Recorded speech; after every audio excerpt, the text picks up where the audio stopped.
Ready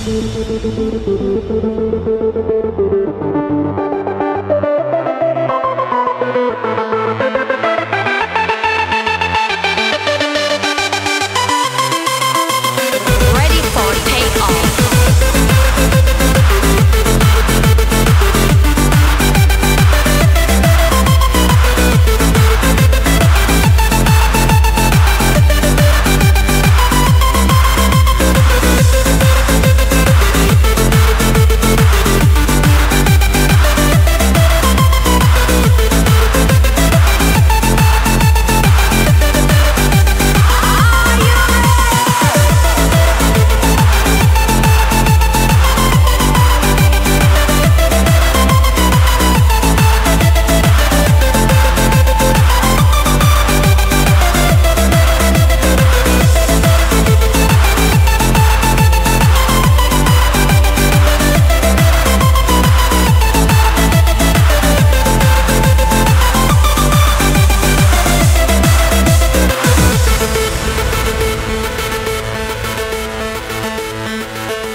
Jag känner en båt, hon heter Anna, Anna heter hon.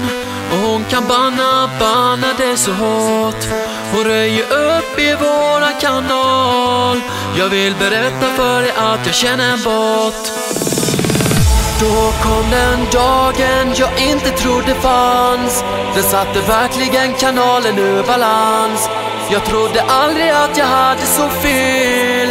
Men när Anna skrev och sa jag är ingen båt. Jag är en väldigt vacker tjej som nu tyvärr är väldigt främmande för mig.